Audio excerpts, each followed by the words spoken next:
resist the urge to get upset, to be bothered, to be stressed out over stuff that does not matter at the end of the day. You should have a thick skin. It should be difficult to offend you. Why do you allow your flesh to always take you to the worst case scenario? Why do you always assume the worst? Try being optimistic and assume the best. Try seeing the good instead of focusing on the bad. Try magnifying your blessings instead of acting like you're cursed. It will change your life. You will see new opportunities. You will have new ideas, new strategies, new visions. It's all about your perspective. It's all about how you see what you're looking at. It's not a serpent. It's just bread. It's not a big deal. It's not worth your time. It's not worth fighting for. It's not worth arguing over. Sometimes we have to regress and just let things go. We can't hold on to everything. We can't take everything personal, because if we do, we are going to spend our lives stressing over the insignificant. Now, let me show you something so you don't miss what I'm trying to say. It wasn't the children of Israel's displeasure over the bread that brought about their suffering. It was their distorted mentality. Watch this. For years, the Jewish culture has coveted the manna that fell from heaven and sustained their forefathers while they were in the wilderness. They even took a piece of the manna and placed it in the Ark of the Covenant so that future generations could observe this miracle. But what's ironic about this whole ordeal is that their forefathers criticized the same bread they coveted. When the children of Israel were in the wilderness, they treated a blessing as a burden and a privilege as a problem.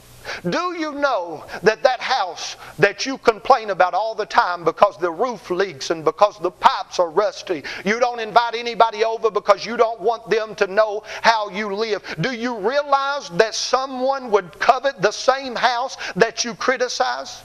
Do you know that that car that you complain about all the time because there's always something wrong with it and it's always breaking down? Do you know that there's somebody out there that would covet the same car you criticize? Do you know that your wife, though she doesn't live up to your expectations and your standards, and though she doesn't get it right the way you want it done, do you know that there's some man out there that would covet the same woman that you're criticizing? Ladies, do you know that your husband, though he's not your knight in shining armor, though he doesn't blow your mind with his romance, do you know that there's somebody out there that would covet the same man that you're criticizing? Sometimes it's not about getting more, it's about realizing what we have. Because when we see the potential in what we have, the possibilities are endless. Jesus seen the potential in a few loaves of bread and a few pieces of fish, and he fed a multitude.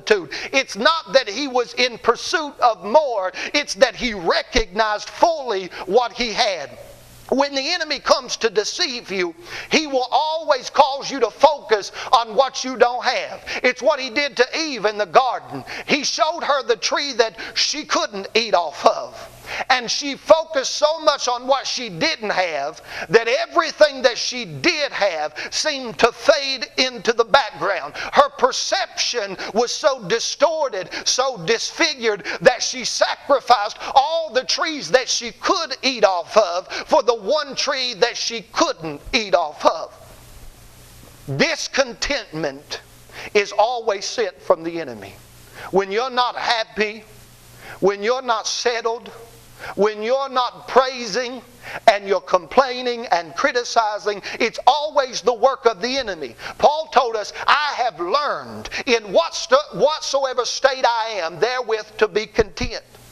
He knew how to be happy no matter what was going on. In chains, in prison, in captivity. He said, I think myself happy. He was focusing on the blessings. He was focusing on the privileges. He was focusing on the good and not the bad.